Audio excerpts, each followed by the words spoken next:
ભરૂચમાં ગણેશોત્સવ અને દશામાના તહેવાર પૂર્વે પ્લાસ્ટર ઓફ પેરિસની મૂર્તિ પર પ્રતિબંધના જાહેરનામાનો કડકપણે અમલ કરાવવાની માંગ સાથે સચેતના પર્યાવરણ સંગઠન દ્વારા કલેક્ટરને આવેદનપત્ર પાઠવાયું.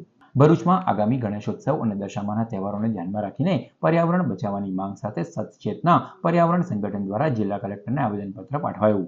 સંગઠને રજૂઆતમાં જણાવ્યું છે કે છેલ્લા ઘણા વર્ષોથી માટીની મૂર્તિના ઉપયોગ અંગે લોકોમાં જાગૃતિ લાવવા સતત પ્રયાસો કરવામાં આવી રહ્યા છે, જેના પરિણામે ભરૂચ જિલ્લામાં માટીની મૂર્તિનું સ્થાપન વધ્યું છે.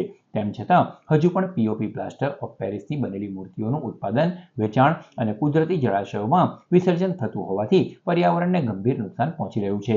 આવેદનમાં વર્ષ 2026માં ગણેશોત્સવ અને દશામાના તહેવારો દરમિયાન પીઓપીની મૂર્તિઓના ઉત્પાદન, વેચાણ અને વિસર્જન પર અસરકારક પ્રતિબંધ લાદવા તેમજ કાયદાનું કડક પાલન કરાવવા માટે જિલ્લા તંત્ર દ્વારા જરૂરી કાર્યવાહી કરવાની માંગ કરવામાં આવી છે.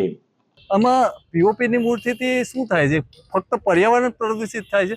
ના, પર્યાવરણ તો પ્રદૂષિત થાય છે, પણ સાથે સાથે પીઓપીની મૂર્તિનું વિસર્જન કરીએ છીએ ત્યારે સંપૂર્ણપણે વિસર્જિત થતી નથી અને થોડા દિવસમાં નદી કિનારે એ ભગ્ન અવસ્થામાં જોવા મળે છે. આપણા આરાધ્ય દેવ જેમને આપણે પૂજા અર્ચના કરી હોય એમને આવી હાલતમાં આપણે જોઈ શકીએ એ આપણી ધાર્મિક આસ્થાને ઠેસ પહોંચાડે છે.